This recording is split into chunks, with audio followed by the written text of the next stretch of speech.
capítulo 3, que está na nossa apostila. Se você quiser, o esboçozinho, se você quiser acompanhar, tenha bondade. Ele diz assim: voltando aqui, esta é uma declaração digna de todo crédito. Se alguém almeja o episcopado, de fato deseja algo excelente. Depois, o nosso segundo texto é o texto de Efésios 4, que também está na apostila.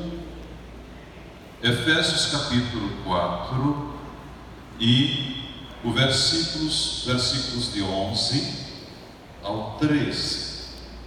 E ele começa dizendo, como já foi bem dinamizado nesta manhã: assim ele designou alguns para apóstolos, outros para profetas, outros para evangelistas e outros para pastores e mestres. Na minha versão diz assim: com o propósito de aperfeiçoar os santos para a obra do ministério, para que o corpo de Cristo seja edificado, até que todos alcancemos a unidade da fé e do conhecimento do Filho de Deus, e cheguemos à maturidade, atingindo a medida da estatura da plenitude de Cristo. Queridos, nós estamos dedicados ao ministério e à palavra do Senhor há 30 anos. Deus me tirou da minha zona de conforto, dos meus planos, dos meus projetos, e me chamou para a obra. E eu aprendi com os meus pais que Deus, Ele é Senhor, o Adonai, que não é apenas o Elohim Todo-Poderoso. E quando Deus me chamou, eu tinha algumas inquietações na minha vida. Fazia 9 anos que eu havia passado pelo seminário, terminado a minha formação, servi a Deus na igreja e casei, mas não tinha nenhum desejo de me envolver com trabalhos ministeriais na igreja, mesmo trabalhando, mesmo sendo um bom diácono da igreja. Eu não tinha desejos, porque eu tinha aspirações como homem. Eu tinha um sonho de me tornar um cidadão rico, era um projeto de vida. Para mim, pastor e riqueza não combinava. Agora eu já acho que combina. Já acho que é uma parceria que pode dar muito certo. Então, desde aí, nós estamos lutando para entender não somente o chamado, mas os desafios de viver algo que procede da decisão, vontade e escolha de Deus. Ser ministro do Senhor é ser alguém que vai compreender, que vai funcionar pela vontade de outro. Por isso que nós colocamos processos para um ministério dinâmico na atualidade. E por que processos? Porque são etapas, são situações que nós vamos viver no nosso dia a dia, que nos levarão a exercer com eficiência ou não aquilo que é o nosso ministério. Então eu escrevi aqui que o desafio da vida ministerial sempre foi e continuará a ser uma das maiores barreiras para um simples mortal como um ser humano. Você pode se projetar para ser um bom profissional, e isso você vai encontrar dificuldades, mas você vai encontrar uma linha pré-determinada. Você vai atuar bem, você vai conseguir seguir passos e ter sucesso. No ministério, você depende de algo muito sério que foi citado pelo pastor Luiz Gonzaga aqui: a especificidade. qual é o ministério que Deus tem para mim.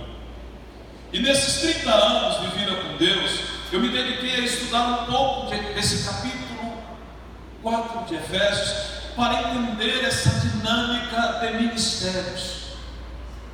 Por quê? Porque primeiro eu acredito que a igreja ela é viva, ela é o corpo de Cristo e ela é atuante permanentemente. Mas nós somos a Assembleia de Deus. E como eu sou crente na Assembleia de Deus, doutrinado, instruído na Assembleia de Deus, eu não posso abrir mão de alguns fundamentos da minha denominação, mas eu olhava para a Bíblia e olhava para a igreja, e eu ficava assim: chamados para, e aonde estão os para, né? Então me inquietava muito essa questão do ministério apostólico. O que seria ser apóstolo? Naquela época não havia essa febre que tomou conta do mundo. Porém, a ideia de querer entender a dinâmica do ministério apostólico na igreja, o ministério do evangelista, o ministério do profeta, o mestre e o pastor são as cargas da nossa denominação. Mas a pergunta que eu quero colocar para os senhores numa época como esta, que nós vivemos de tantas vertentes sociais, de uma profissionalidade fluente, que todo dia nós temos profissões novas surgindo no mercado, a dinâmica de uma sociedade pós-moderna, como foi falado aqui hoje. Qual será a minha atuação? Qual a designação do Senhor para que eu exerça um ministério dinâmico na igreja da atualidade?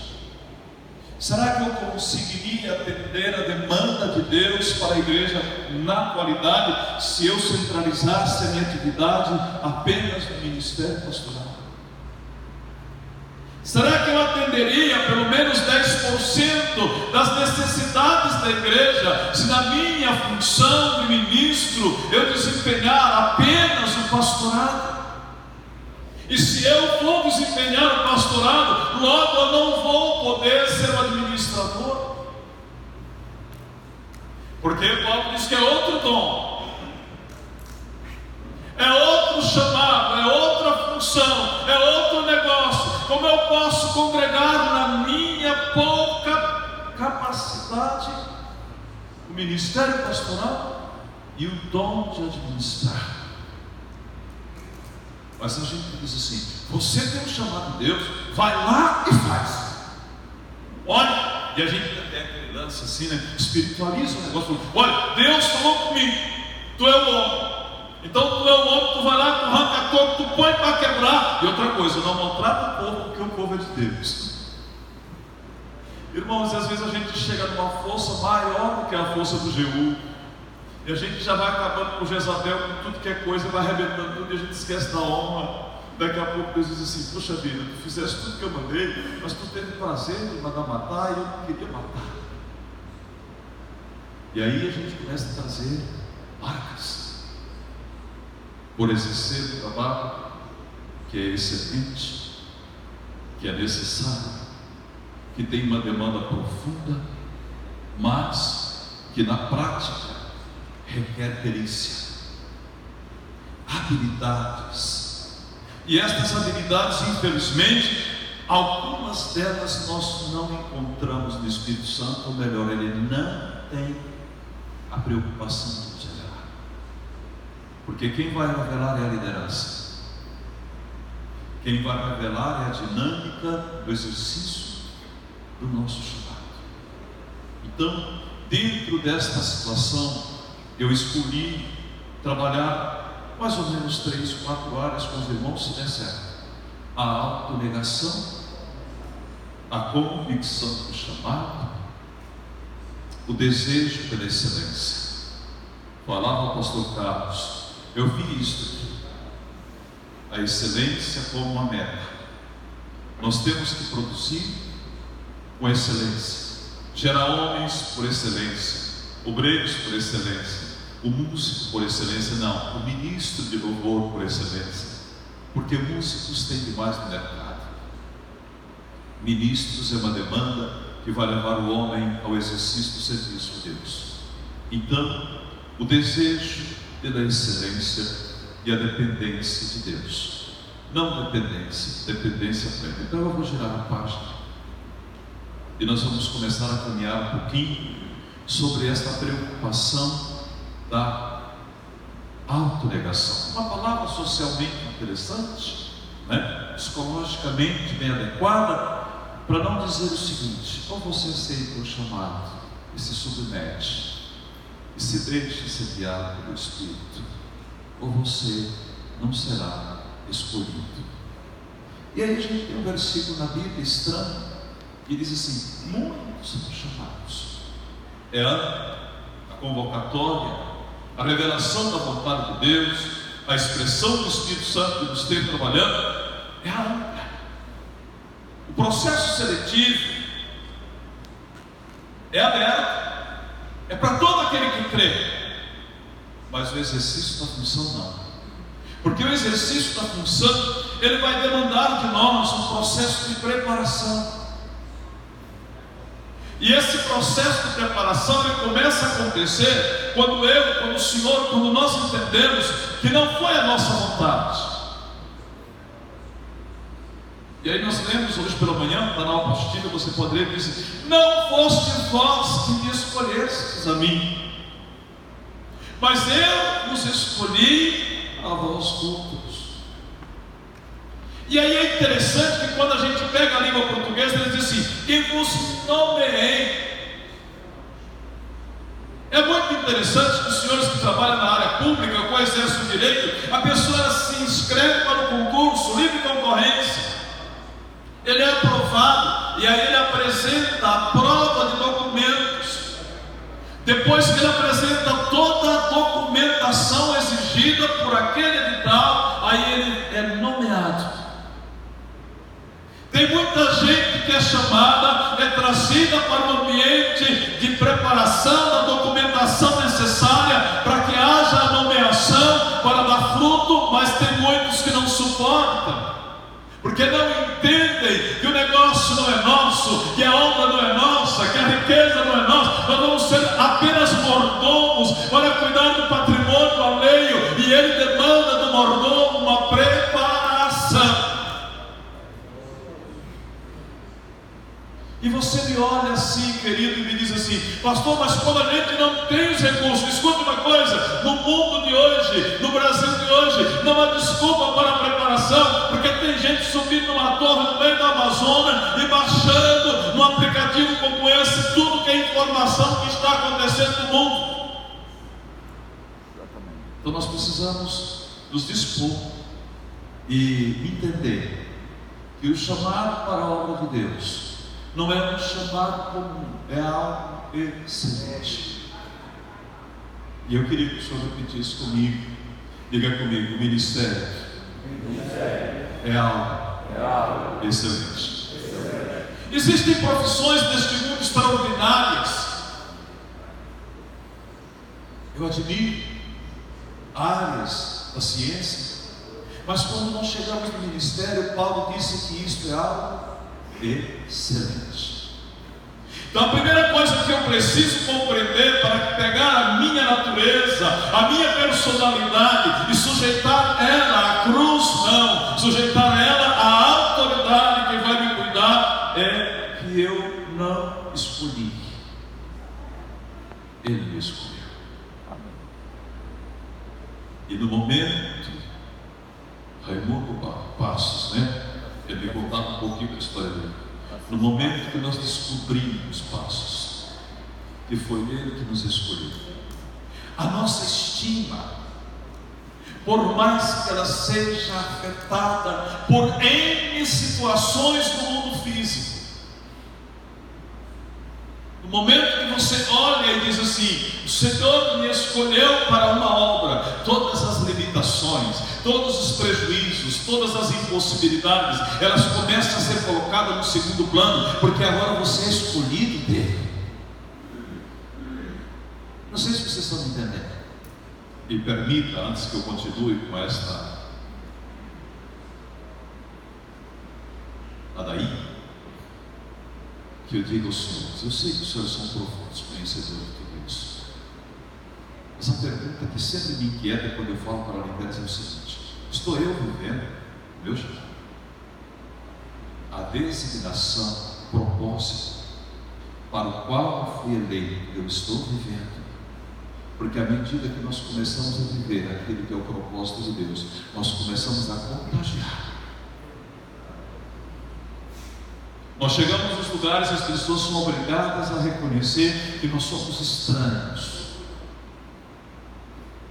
Alguém vai olhar para o senhor, para a senhora, e a palavra minha que vai dizer o seguinte: que homem estranho é esse? Que mulher estranha é essa? Por que ele é desse jeito? E eu vou lhe dizer: porque você é consciente de que há um chamado de Deus na sua vida, há um ministério depositado em você, há uma graça divina, há uma unção sobrenatural que lhe torna diferente. E esta diferença, ela vai se realçando cada dia mais e mais, à medida que nós vamos nos permitindo que Ele manifeste em nós a sua vontade. Então, só para a gente fundamentar um pouquinho melhor esta parte, eu posso pedir um voluntário aqui entre os irmãos? Pode.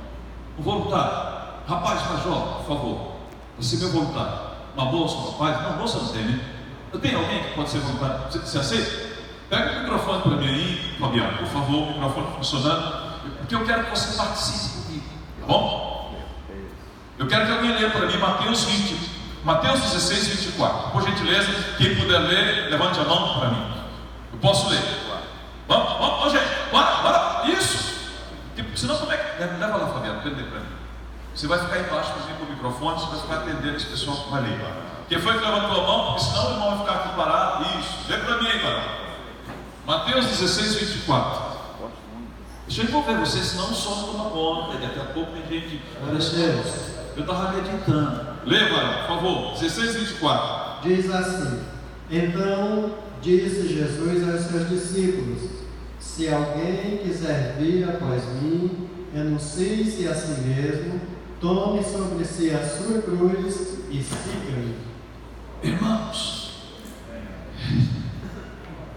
os calvinistas dizem assim: nós não precisamos fazer mais nada.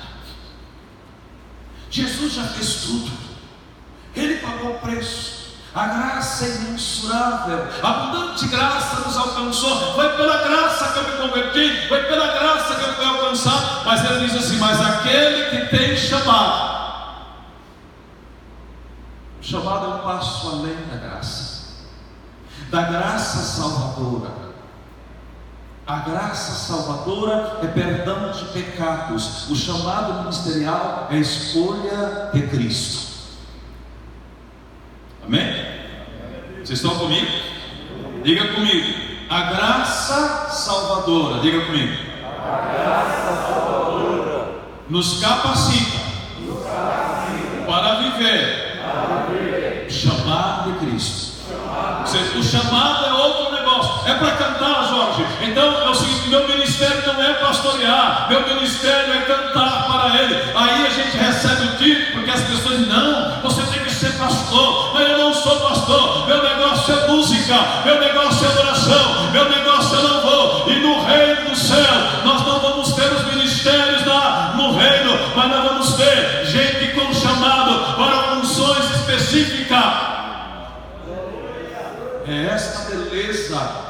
E eu não vou entrar agora nos detalhes da palavra dinâmica, porque eu quero chegar lá no final. Eu vou acrescentar à fala do pastor Luiz 2 termos, 2 conjugações apenas do verbo, para você poder entender um negócio que eu quero que você, mesmo que você já tenha ouvido tanta coisa linda. Então, Ele nos escolheu, mas aí Ele diz um negócio simples: olha, você escolheu.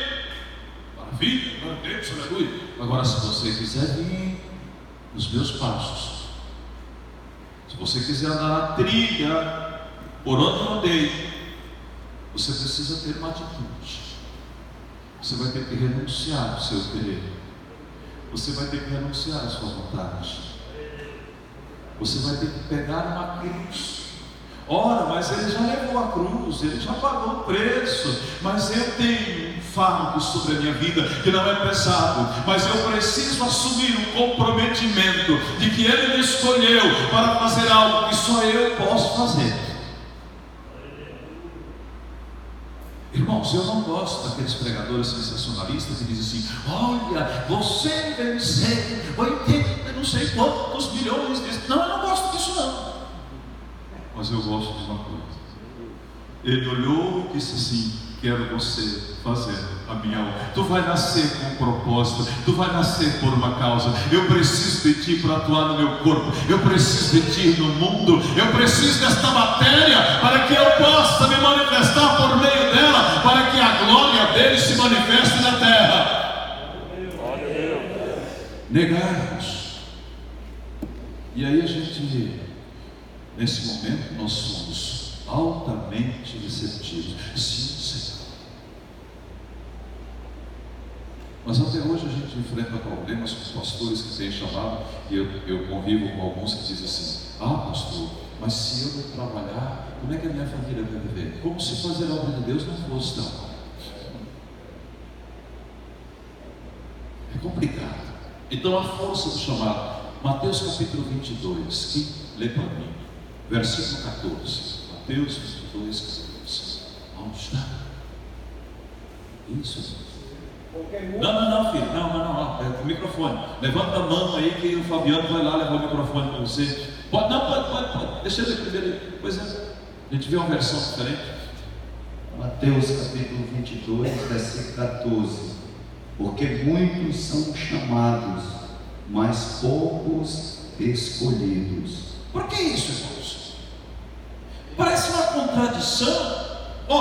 Se ele não faz acepção de pessoas e ele chama a todos, por que não são todos escolhidos? Sabe por quê? Porque tem normas, tem regras. Se a gente estivesse falando da formação universitária, a gente diria assim: tem pré-requisito. E aí, quem passou pela escola superior sabe que a pior coisa às vezes na vida de um acadêmico era tal do pré-requisito. Você queria cursar aquela disciplina, aí você chegava lá na coordenação: não, peraí, deixa eu ver a sua grade aqui. Não, mas essa disciplina aqui você tem um pré-requisito. O ministério para o qual o Senhor nos chama, que é excelente, ele tem pré-requisitos. Deixa eu fazer uma perguntinha. Tem alguém aqui que tem a versão da Bíblia lá do pastor, o doutor Eugênio Peterson? Não tem, porque ela tem uma linguagem tão terrorista, no bom sentido da palavra, que de vez em quando a gente está estudando a Bíblia, eu gosto de ler, porque ela traz uma clareza. A linguagem que ele usa é de uma clareza tão séria. Tem alguém com uma versão diferente da que foi lida aqui? Daquele irmão meu? Não tem. Mas o pessoal fala que aqui é bem instruído. Isso é tudo a mesma coisa. Mas vamos lá. Então, a força desse chamado. E aí, lá no texto do Evangelho de João 17, 23, ele diz assim: eu neles e tu em mim. Vamos inverter a ordem? Porque se nós invertermos a ordem, depois eu vou explicar a ordem da dinâmica inversa, e aí você vai entender. Tu em mim e eu neles. Aí, vamos nesse versículo. João 17, 23. Quem lê? Cadê o varão que tinha levantado a mão lá? Levanta, meu filho, vai. Ajuda aí, por Deus, senão você toma meu tempo. João 17, 3. Eu neles e tu em mim, para que eles sejam perfeitos em unidade, e para que o mundo conheça que tu me enviaste a mim, e que tens amado a eles, como me tens amado a mim. Então vamos inverter a ordem da oração, só colocando tu em mim. Porque ele diz assim: eu neles e tu em mim. Então, tu em mim e eu neles. Deus operando em Cristo, revelando graça, transformação, perdão, escolha. porque nós somos escolhidos para o ministério por decisão de Deus em Cristo. Mas essa dinâmica, ela vai nos gerar um produto, que depois eu vou dar uma pinceladazinha aqui, para a gente não perder tempo. E os irmãos vão entender. A força de Deus operando no ministro chamado por meio de Cristo. Se nós estivermos dentro daquilo que é a direção dele, a palavra dele, o Espírito dele, esta operação vai gerar um produto que vai impactar na sociedade. Porque nós não vamos operar pela nossa capacidade intelectual, nós não vamos operar pela inteligência emocional que temos, não vamos atuar pelo conhecimento teológico. Tudo isso é muito importante, mas nós vamos agir pelo Espírito Santo do Senhor, que opera na vida da igreja. E quando o Espírito Santo opera por meio do crente, não tem doutor, não tem ateu, não tem espírita, não tem macumbeiro, porque o poder do Espírito Santo, ele vai dinamizando e revelando a glória do Senhor para a remissão de pecados. Então nós precisamos entender que o chamado que nós temos, ele exige uma dinâmica, porque ele é forte. Ele tem uma legalidade, ele tem um propósito. O propósito deste chamado, vamos ver aí Lucas 12 e 26. Me ajudem. Alguém levanta a mão para ler, por favor, eu quero que você participe comigo. O irmão Fabiano é meu companheiro hoje.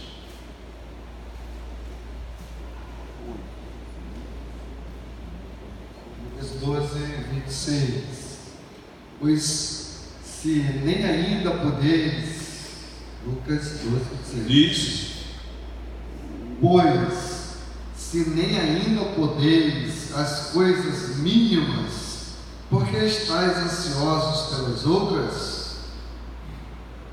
Tem certeza que é Lucas 12, 26?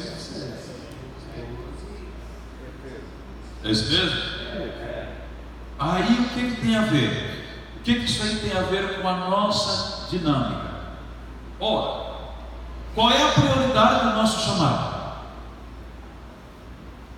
Pastor Luiz Gonzaga falou pela manhã de ser chamado primeiro para estar com Ele, primeiro para ser trabalhado nele, primeiro para ser gerado nele, primeiro para viver a força dele em nós.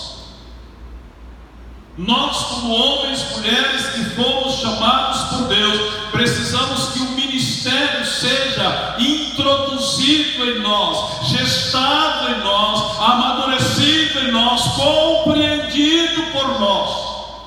Por quê? Porque senão nós não vamos conseguir trabalhar absolutamente nada, porque nós começamos a nos preocupar com coisinhas.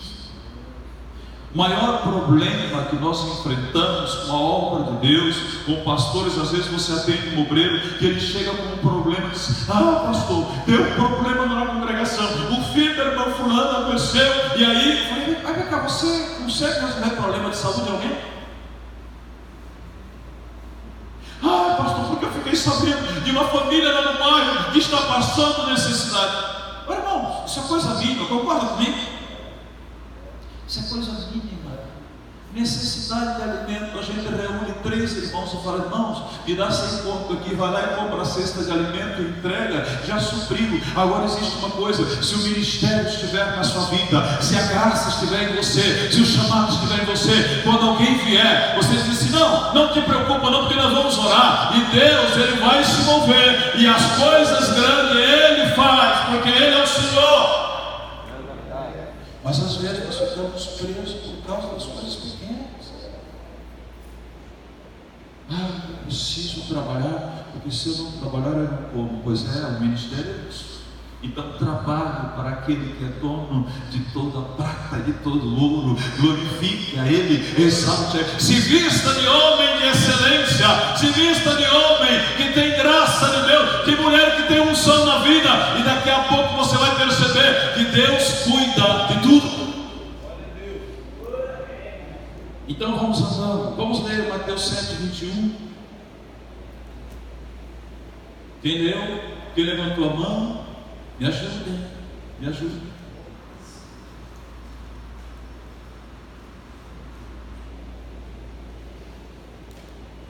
O tempo está passando, que é uma beleza aqui. Mateus 7:21. Nem todo aquele que me diz Senhor, Senhor, entrará no reino dos céus, mas apenas aquele que faz a vontade de meu Pai que está nos céus. Irmãos, não adianta a gente ter um chamado de Deus. Eu não tenho tempo para me aprofundar nas áreas ministeriais aqui, mas não adianta você ter um chamado de Deus para fazer uma coisa e querer fazer outra. Porque ele diz assim: só vai entrar no céu aquele que faz a vontade do Pai. Se eu não fizer aquilo que foi designado para eu fazer, eu estou fora da vontade do Pai. E isso, irmãos queridos, eu não estou falando, me permita com toda a minha ignorância, eu não estou falando de pecados carnais. Eu estou falando de Deus nos colocar em uma função, e nós, por insujeição, por falta de obediência, por falta de inteligência espiritual, achar que uma outra função nós estaremos melhor. Quem nos sustenta é Deus. Quem colocou o pastor na presidência, quem colocou o pastor para dirigir a igreja, quem colocou você como líder de um setor, numa congregação, por mais pequena que ela seja, foi um homem sim, mas foi um homem segundo a orientação do Espírito Santo, para que você desempenhe algo para Deus, não é para ele. O pastor de um campo, ele não coloca um obreiro para trabalhar para ele na congregação, ele coloca um obreiro para fazer a obra do Senhor. Então, fazer a vontade dele é viver o propósito. E tem mais outros textos, mas vocês têm aí, depois vocês leem em casa. Então, os resultados da autonegação: sem ele nada podemos fazer. Então está resolvido, né? Essa parte aqui está vencida. E eu repeti o texto aqui, acho que eu copiei e colei errado, né? Eu tinha escrevido lá numa parte. Então vamos passar. Os resultados que nós vamos começar a colher em vida. Nós vamos colher em vida os frutos daquilo que nós fizemos apenas por fazer para Ele. A bênção do Senhor. E eu gosto de um texto, irmãos, que está em Provérbios capítulo 10, versículo 22, que para mim foi a maior descoberta de toda a minha vida como cristão. Provérbios 10, 22 diz assim: a bênção do Senhor é a que enriquece. Se você estiver debaixo da bênção do Senhor, você só não é rico se você não quiser. Porque diz que a bênção do Senhor é a que enriquece. Aí você me diz assim: ah, mas enriquece de quê? Você escolhe. Salomão escolheu ser rico de sabedoria. Tem gente que escolhe ser rico de dinheiro, outros escolhem ser rico de conhecimento, da graça. Por que não ser rico dos dons? Rico ministerialmente, ter um ministério abundante, um ministério que abençoa, um ministério que revela a graça, um ministério que ama, que ampara, que protege, que defende, mas que revela a verdade. Não precisamos ser agressivos, não precisamos maltratar os outros, não precisamos brigar com ninguém, nós precisamos revelar a glória dele. Então, rapidinho, que para a gente ganhar tempo, vamos dar uma passada mais adiante, vamos ver o nosso segundo passo aqui, que seria a convicção do chamado. Isso aqui é lindo, né? E aí eu escrevi isso aqui de propósito para compartilhar com vocês. Não é difícil encontrar em todas as partes deste planeta homens e mulheres com um chamado lindo da parte de Deus. Desde a minha juventude, desde a minha infância, que eu ouço testemunho de homens e mulheres que foram chamados pelo Senhor, que receberam palavras proféticas de forma terrível. No entanto, nesses anos de trabalho, eu vou dizer isso para os irmãos. No entanto, não é fácil encontrar em estes muitos chamados aqueles que realmente estão cumprindo o propósito para o qual Deus lhe chamou. E aí a pergunta seria: por quê? Porque sempre nós estamos atrelando o nosso sucesso aos nossos relacionamentos. Não tenho tempo, pastor Carlos, para entrar nesse detalhe. Sempre estamos atribuindo, pastor Luiz, o nosso sucesso ou não aos nossos relacionamentos. Mas a essência do nosso ministério está na convicção. O seu rosto para Deus tem que ser como a rocha polida, como um granito polido, que tudo que vem bate, escorrega, cai, porque você vai na direção daquilo que é o propósito, daquilo que é o alvo, daquilo que é a vocação. Você vai cumprir a sua missão, não importa. Tem gente que vai morrer na caminhada, vai tentar andar com você, não vai conseguir, vai ficar no caminho, outros vão entrar na frente. Não se preocupe, porque você vai passar, porque você está dentro daquilo que é a convicção do seu chamado, porque Deus lhe chamou para Ele e para fazer a vontade dele.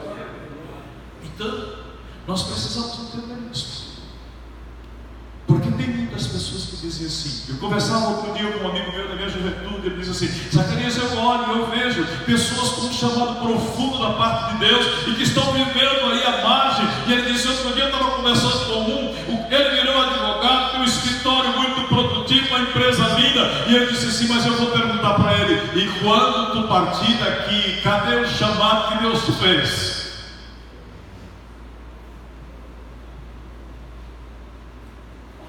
Irmãos, eu saí do interior com 18 anos de idade. Não nasci numa pobre, mas nasci numa família de gente que trabalha na roça, desprovida. Morei em casa de chão batido, coberto de palha. Foi a minha família tem mais de 80 anos de história das Assembleias de Deus. Mas eu tenho convivido com pessoas que Deus manifesta sobre eles um chamado profundo. E eles começam uma caminhada linda com Deus. Mas à medida que as portas vão se abrindo, as informações vão chegando, a preparação vai acontecendo, uns se graduam, começam a trabalhar e começam a colocar o chamado em um nível secundário. Deus me permitiu frequentar a universidade, me permitiu ter oportunidades de graduação. Tenho mais de uma, graças a Deus, não para orgulho próprio. Mas eu tive um tempo da minha vida que todos os dias chegava no meu e-mail proposta de trabalho. Chegava proposta boa, que pagava 12, pagava 15 mil reais de salário. Mas eu dizia para minha mulher e para os meus filhos: o que eu vou fazer com aquilo que Deus colocou no meu coração? O que eu vou fazer com o chamado? Então tu me desculpa, querida, tu me desculpa, meus filhos me desculpem, mas eu não posso deixar a obra, ainda que eu não receba. Até aquele momento eu não tinha salário, até hoje não tem, mas eu tenho um Deus que cuida de mim. Nós precisamos ter convicção do nosso chamado. Se Deus lhe abrir a porta para trabalhar materialmente, para ter um escritório, para montar a empresa, para fazer um trabalho secular, faça, porque isso não afeta, ao contrário, isso pode ser digno. Mas não esqueça que aquele que tem um chamado de Deus tem um chamado para algo excelente. E eu tenho uma demanda com Deus. Eu ainda creio que tenho 11 anos para trabalhar, é o que eu penso. Espero nele que antes de terminar esse período eu alcance um objetivo comum, que é construir uma igreja com alguns detalhes que eu não posso falar para vocês. Então a dinâmica se manifesta, ela traz manifestação do serviço. Se você tem um chamado, o Espírito está em você, a graça está em você, tem que haver um serviço de excelência para Deus. Romanos 12. Aliás, vamos deixar Romanos, vamos para Coríntios 12. 1 Coríntios 12, 28. Quem levantou a mão? 1 Coríntios 12, 28.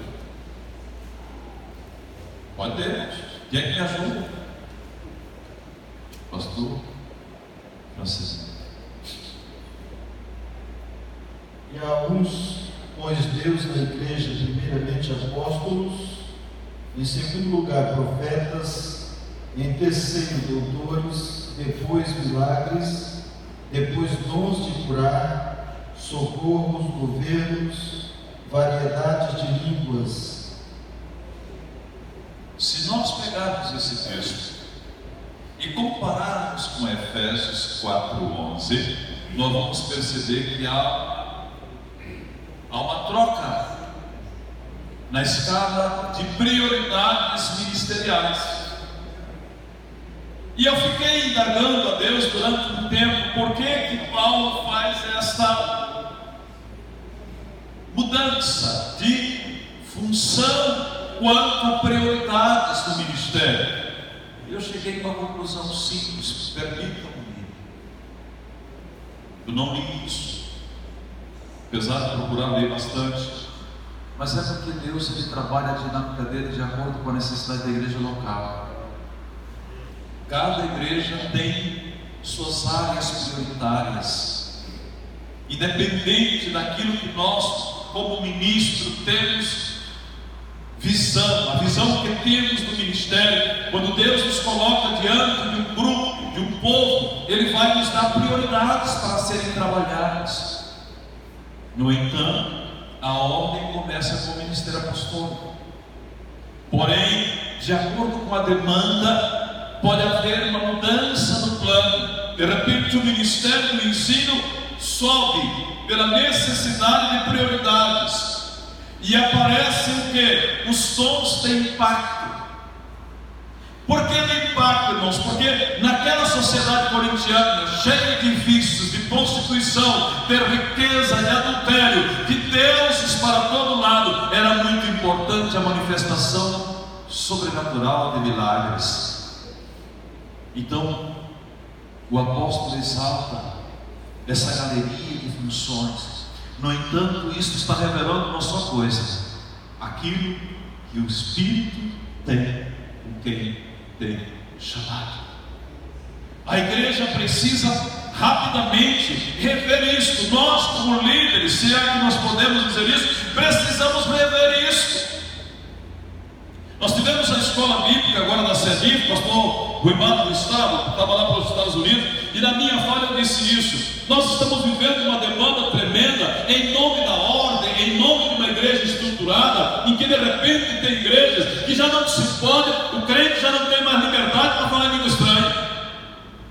É meninice. Eu me lembro daquela época que o pessoal usava essa campainhazinha aqui, né? Porém, irmãos, nós estamos convivendo com uma geração faminta, profundamente faminta. Eu sou pai, meus filhos já não são mais adolescentes, mas eu fui pai de adolescentes, enfrentei problemas seríssimos em casa. Eu tive uma filha de 21 anos que chegou em casa um dia, arrumou a mãe e falou para mim assim: estou saindo de casa. Você sabe o que aconteceu comigo? Desesperei. A minha mulher, ela ficou estática. Nós temos alguns filhos adotivos, nós só temos 2 legítimos, mas a gente foi agregando. E tivemos um dia, para não contar, e tinha uma das meninas, uma menina que estava conosco, ela passou o dia de domingo inteiro ensaiando uma música. Eu preciso do milagre. Renova minhas forças, retira minha pedra. E eu fiquei ouvindo, ela ensaiando com o outro. Quando foi à noite na reunião, ela disse: pastor, eu quero cantar um hino. E à medida que aquela moça foi cantando aquela canção, eu fui sendo rasgado por dentro da minha mulher. Ela estava estática, ela não chorava.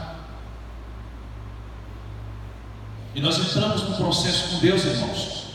Nós sentávamos na mesa, naquela época nós almoçávamos todo dia em casa. Desculpa eu estar compartilhando isso, pastor Carlos, Então eu dizia para ela assim: coloca o prato dela na mesa, porque ela vai voltar. Porque ela é uma semente que pertence ao Senhor. Ela foi criada com todo o carinho, com todo o amor que eu não tive dos meus pais, porque eles não tinham condição de me dar o amor que nós estamos dando a ela. Ela vai voltar. Depois de um período de tempo, ela voltou, mas voltou doente, enferma espiritualmente. E aí nós mandamos ela para Curitiba, foi para Jocum para fazer um tratamento psicológico, libertação, cura. De Curitiba foi para a Alemanha, passou 2 anos na Alemanha, e voltou na Alemanha, voltou para se converter. Na Assembleia Passada da Sergipe, foi ordenada pastora. Sabe por quê? Porque Deus nos deu ministério, Deus nos deu graça. Há uma geração faminta, e nós temos que trabalhar com ela, para que elas revelem a glória do Senhor. Nós temos que dar liberdade aos dons. Nós temos que dar liberdade ao Espírito, porque o Espírito ainda fala, o Espírito ainda revela, o Espírito ainda muda a história de pessoas. Deixa eu ir terminando o tempo. Meu Jesus, que coisa. Então, manifestar obediência. Irmãos, manifestar obediência nesse tempo. Estamos num tempo de pós-modernidade, pensamento filosófico contemporâneo. Trocamos a palavra gerente por gestor, porque para não ficar tão impactante. Trocamos a palavra de chefe por líder, colaborador. Agora não é mais empregado, é um colaborador da empresa. Esse aqui é o meu colaborador. Nós não temos mais empregada doméstica, nós temos secretária do lar, e é dólar, Então a coisa tem todo esse negócio, mas na verdade é uma coisa que nós não podemos nos esquecer. Não pode haver autonegação, não pode haver convicção de chamado, não pode haver manifestação de serviço sem obediência. A obediência. E aí eu vou citar esse discípulo aqui porque eu gosto dele. Ele é um cara único. Atos dos Apóstolos, capítulo de número 9. Vou ler aqui, depois vocês podem procurar. A palavra de Deus nos diz assim: havia em Damasco um discípulo chamado Ananias. O Senhor chamou em uma visão Ananias, diante do que prontamente respondeu: eis-me aqui, Senhor. Então o Senhor lhe disse: apronta-te e vai à rua que se chama Direita, e procura na casa de Judas por um homem de Tarso chamado Saulo. Eis que ele está em oração neste momento, e acaba de ter uma visão, na qual um homem chamado Ananias se lhe aproxima, se lhe impõe as mãos para que volte a enxergar. Aí Ananias disse assim: Senhor, conheço esse cara, sei quem ele é. A história dele é muito ruim, tem feito males profundos ao teu povo. E aqui em Damasco, Senhor, ele tem cartas autorizando a prender os teus. Me permita conjecturar. Eu imagino Ananias dizer assim: e tu quer que eu vá orar por ele, por essa praga? Já está cego mesmo, já recebeu o castigo, deixa ele lá. Sabe de uma coisa? Todo o sucesso de Paulo dependia do Ananias. Toda a mudança histórica da igreja e a manifestação da glória para os gentios dependia de Ananias. Se ele não tivesse obedecido. Mas deixa eu dizer uma coisa para os senhores, que eu acho que é válido nesta tarde. Ananias conhecia o Senhor a quem ele servia. Quando nós conhecemos o Deus que nos chamou, quando nós temos um relacionamento com Ele, por mais difícil que seja a obra, nós não nos recusamos. Por quê? Porque nós sabemos que Ele vai estar conosco. E se Ele estiver conosco, aleluia, me desculpe a emoção, mas se Ele estiver conosco, não tem barreira, não tem adversidade. Ele garante a vitória. A obediência, irmãos.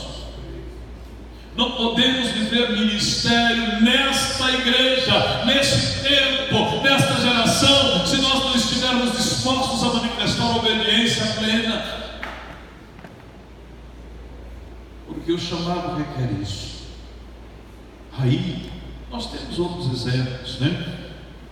E a gente poderia citar o exemplo do Filipe. E aí eu aproveito para falar com os companheiros que trabalham nos ramais. Eu aprendi essa palavra aqui, naqueles lugares inóspitos.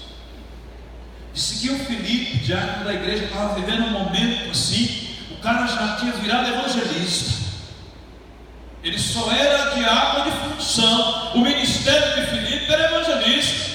Estava bombando, andando numa dimensão quase sobrenatural. E disse que o Senhor aparece para ele e fala assim: Filipe,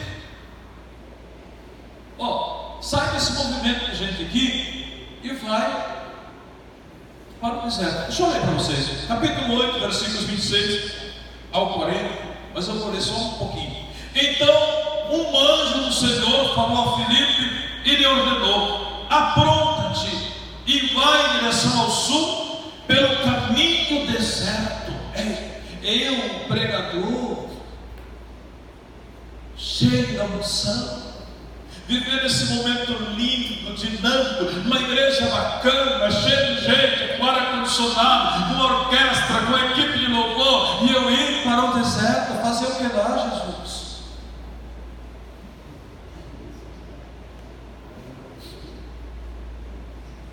Às vezes essas coisinhas, elas vêm.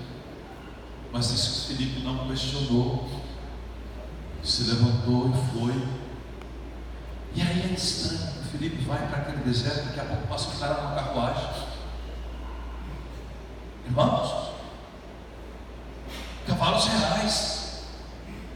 O cara está sendo puxado por 4 cavalos, 2 pelo menos, uma velocidade de 40 km por hora, entre 38 e 40. E aí o Espírito de Deus falou assim: Filipe, aproxima-te dele. Senhor, desculpa descer, eu nem perguntei se eu podia. Senhor, como é que eu vou fazer? Filipe, te vira. Acompanha o cidadão e vai correndo do lado da carruagem. Aí ele olha lá para o camarada. Não adianta, tem que ter visão. Ele olha e vê que o cidadão está lendo um livro. Ele falou assim: ei, o senhor está entendendo o que o senhor está lendo? E a caminhada está acontecendo. Falou assim: rapaz, eu estou lendo aqui de um profeta, um assunto estranho, eu não sei se é ele, quem é. Dá para tu me explicar? Aí foi que o homem falou assim: cocheiro, para a carruagem aí, sobe aqui.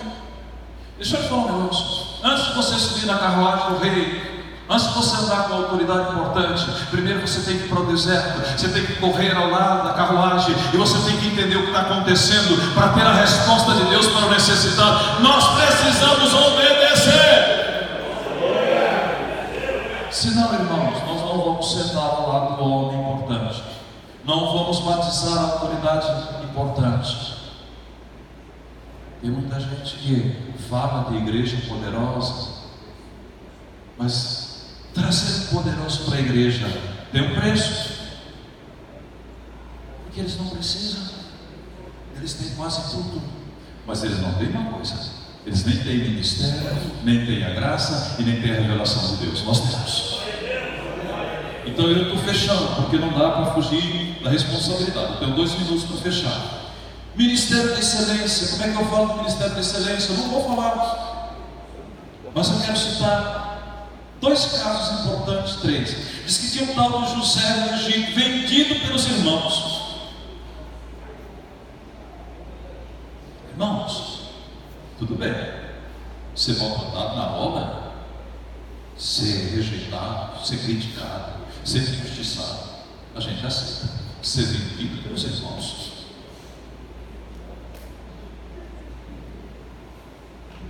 Pergunte aí para o companheiro, deixa eu fazer aqui igual o pastor Luiz. Pergunte para o companheiro: você já foi vendido alguma vez?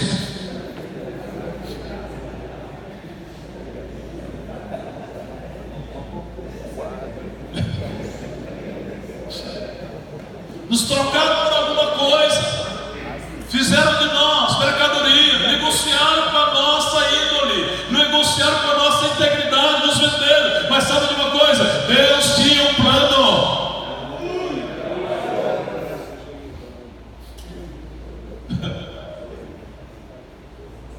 Se eu fosse um pouquinho mais pentecostal, pastor Carlos, eu ia falar para você assim: levante a mão e receba. Mas não tem essa liberdade toda, sabe? Mas escute uma coisa: às vezes Deus nos permite passar por situações que não se explica no campo da antropologia, mas se explica na vida ministerial. José vai para o Egito, tem toda aquela história. No dia que ele comparece diante do rei, que ele dá toda aquela explicação, que ele diz assim: encontraríamos nós em toda a terra do Egito um homem como este, no qual habita nele o Espírito dos deuses Altíssimos.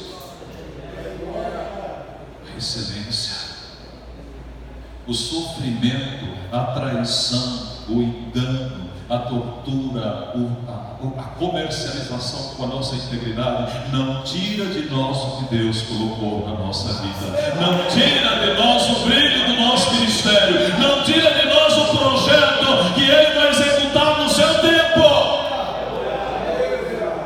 O Daniel vendido, não, levado escravo para a Babilônia. Estou fechando, pastor. E o Daniel chega lá no início da sua adolescência, um garoto de família, de príncipes, da riqueza, da nobreza israelense. E o rei escolhe ele para ser eunuco. Irmãos, desculpa, irmã Paulo, foi castrado para servir ao rei, vira eunuco. Por isso que você não vai falar de mulher de Daniel, né? Por isso também foi tão abençoado, né? Eu amo o ministério feminino, né? A gente depende delas, irmãos, em tudo, né? Mas tem uns que tem chamado assim, especiais, né? Então, o Daniel, quando ele é levado na corte, que ele dá a interpretação do sonho, a Bíblia diz assim: porque havia neste Daniel um espírito excelente. E aí a gente encontra na história, rapidinho, alguns personagens. Tem um Sansão e tem um Gideão. O Gideão é um cara que é pego já depois de velho. O Sansão nasceu predestinado, designado para ser líder.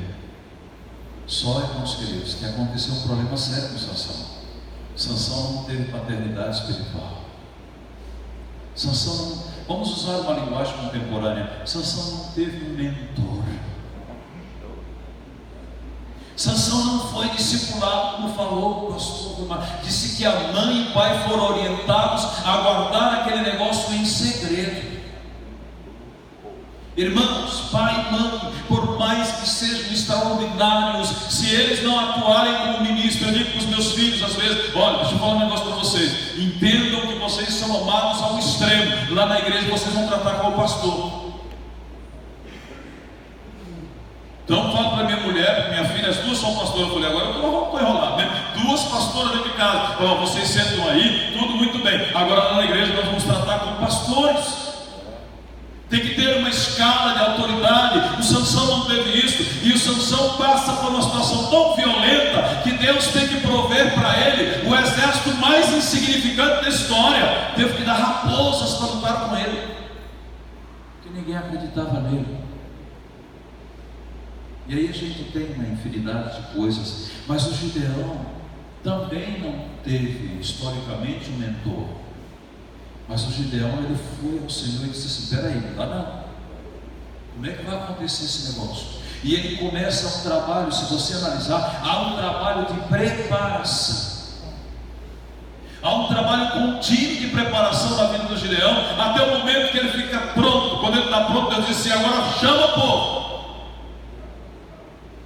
Primeira coisa que ele faz, ele vai lá na casa do pai, passa amaldiçoa no bosque de Baal e joga tudo em terra, pega o boi lá, o segundo boi que representava a adoração, e tem toda uma história teológica aí que não dá para a gente entrar, e sacrifica, e a galera entra em pânico, e o pai dele disse: não, peraí, o Gideão tem origem,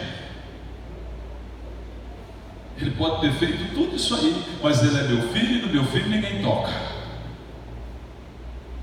A convicção do chamado leva Gideão a desenvolver um processo de excelência.